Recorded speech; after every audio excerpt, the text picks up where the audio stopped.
Liz Carlisle, and I'm here with Eliot Coleman of Fourseason Farm. And Eliot, I'd like to start with a really basic question, which is, why did you decide to become a farmer? Oh, everybody always asks that, and I have to admit, when I was younger, I spent a lot of time rock climbing, mountaineering, racing whitewater kayaks, and sometime in my late 20s, I began thinking there should be something more socially redeeming in my future than the next mountain. And I read a book about small farming, and it made it sound like an adventure. And I started, and it's been the best adventure I ever went on.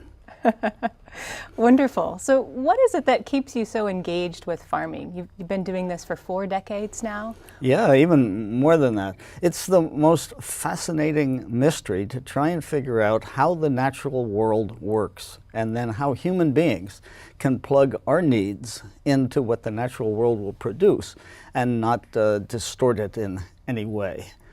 Back when I was climbing, the dullest part of it was getting to the top, standing on the top of the mountain. The fun was trying to get there, and the fun of trying to figure out how to do this perfectly has kept me fascinated for years. And one of the things that you've worked on, right, are tools for people who farm like you do. So one thing that people often say about ecological farming is that there's a labor cost that's just hard to overcome, that it takes a lot of labor and that this is an arduous thing to do. But you've obviously been doing this your whole life. You look pretty healthy to me. You look like you're still enjoying it. And you've built all these tools for people so that it can be a more enjoyable, doable occupation. It was mainly about efficiency. When I started, we were still facing the tools of the 19th century because no one had been paying attention to small-scale farming. And when you're doing any job, you'll have an idea, wow, if we tweaked this tool that way or bent this that way. So I just started taking them to the shop and messing around, and then once that worked, I said, well, yeah, maybe we could do this and do that. And it's been a wonderful game because ideas pop up in the head of farmers all the time. You will find that in general, they're probably the most ingenious people in figuring out how to do their job better. That's something Jefferson said, right? Probably Thomas Jefferson did say that. What's one of your favorite tools that you work with? Well, the simplest agricultural tool is the hoe. And the standard hoe, if you look at it, has a blade at a right angle. And that's a chopping tool, or it's the type of tool you might use to mix concrete in a tub. And so we started playing around with it and found out that if it had a right angle, you had to bend over when you used it in order to chop. But if we made it a 70-degree angle, you could stand upright and use it as a draw hoe rather than a chopping hoe. And that just totally made all the difference. Now you farm in New England, you farm in Maine. It's a pretty cold place, and I take it your farm is called Fourseason Farm on purpose. How many days of the year do you actually grow, and how is it possible? Well, we grow 365 days of the year. And obviously, if we put a lot of heat into a greenhouse, we could probably be Maine's largest mango growers, and we'd also be in Chapter 11. So we try not to do it that way. We try and figure out how we can produce year-round without creating expenses and without burning fossil fuels. And what we've found is if we put a second layer of plastic inside a greenhouse, a foot above the soil. Each layer basically moves the climate about 500 miles to the south on the East Coast. So outside my greenhouse, I'm in Maine. I walk into the greenhouse, I have a New Jersey climate, but under that second layer, it's the climate of Georgia. Now, it freezes in Georgia during the winter, but there's plenty of vegetables.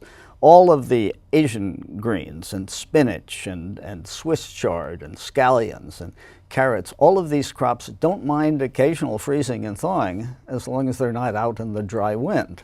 And so we can actually harvest from unheated greenhouses every day all winter. Wow. And it tastes better because things are so sweet from growing in the cool weather rather than the stress of heat. What all are you growing this year on your farm? What's the mix? The crop that if we stopped, little children in the area would storm the farm and complain are the carrots that we plant in the first week in August. And then we leave them in the ground. And we have large greenhouses that are on wheels and we can move them. So we slide a greenhouse over a field of these carrots, and when you leave carrots in the ground through the cold weather, these are known in our local markets as candy carrots. And we've been told by local parents that our carrots are the trading item of choice in local grade school lunchboxes, that you can, if you have one of our carrots to trade, you can get anything. And it's just a case of figuring out what are the factors that the plant encounters that affect its quality, its flavor, its sweetness. And it could be the minerals in the soil, we pay attention to that, organic matter in the soil, the crop rotation we're running. But all of these things have an effect on the crop. And our passion is to grow food that people want to eat and that will make them healthy for eating it. What is your observation of the organic industry? When you started, organics was a movement, right? Oh, no, I mean, when I started, that was a long time ago, we were definitely considered Luddites. We were totally unscientific. We were questioning all these brilliant scientific things. And yet, what was really interesting, we didn't have to prove chemical farming wrong. We just had to prove ourselves right. And we did that by growing exceptionally flavorful food and growing it without any need for pesticides and all these other things. And once people got a chance to taste it, organic was on the road. And I don't think a lot of people realize it today, but the only reason there aren't GMOs in everybody's food is because of the old organic farmers, and finally that movement was strong enough that when it was certified, GMOs were banned. If there hadn't been a lot of these imaginative, and I know a bunch of these old guys back then, fighting the good fight for real food, it would be a different world today. What do you think it takes to keep that movement strong? I think all of us who do it because we love doing it. And it's going to have new young people entering all the time. We get the greatest kids coming to work on our farm. These are, I mean, we had one boy there who'd graduated from Harvard, summa cum laude. These are not what one expects, the old hayseed and all that. No, these are really smart kids, and there's something about the idea that if they farm, they are participating in the solution that I think is really appealing to them. What do you tell these young people who want to become farmers? Do you encourage them? Do you warn them? Oh, I usually ask my joking line. I ask what defect of character makes them want to be a farmer, because that's what the rest of the world is telling them. I mean, when I told my parents I was going to do this, my mother's first reaction was, oh my gosh, you'll be wasting your education. And it was hard to convince her that this figuring out how to work with the natural world takes far more of my brain than almost anything I'd ever done. And I tell them that they're just going to love the adventure of figuring out how to do this. What's next for you? What are you working on? Well, we're always trying to figure out how to farm in a way that requires fewer resources from the planet and maximizes the amount that we can produce on the farm. And the little project right now, I guess, I call it the self-fed farm. And so instead of buying feed for our broilers, we actually grow fields of mixed grain, wheat and hulless oats and many other seeds. And we buy the broilers about 5 weeks before the grains mature. And then we just cut sections of it and move the fence and let the birds harvest their own food, grown locally, nothing shipped in. But then the soil benefits from the manure from the birds, the straw from the grain, we usually have clover underneath, all sorts of different ways that we are producing food and creating soil fertility at the same time.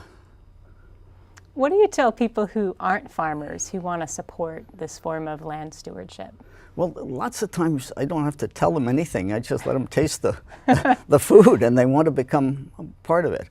Human beings all have good taste buds. And I remember years ago, even people, when we opened our farmers market, even people who'd smoked forever could still taste the difference between our carrots and regular carrots, our potatoes and regular potatoes. There's something going on there. And that's an important part of the five senses. And people really enjoy being able to eat food that they know is good for them because it tastes so good. And then what about on a policy level? What would you tell our next president they should do?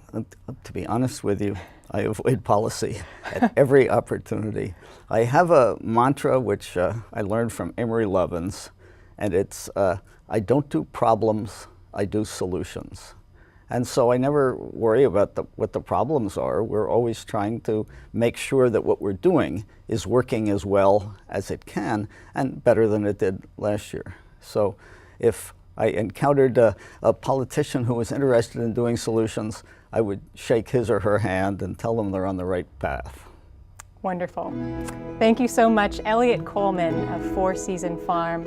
I'm Liz Carlisle, and this is Edible Education 101.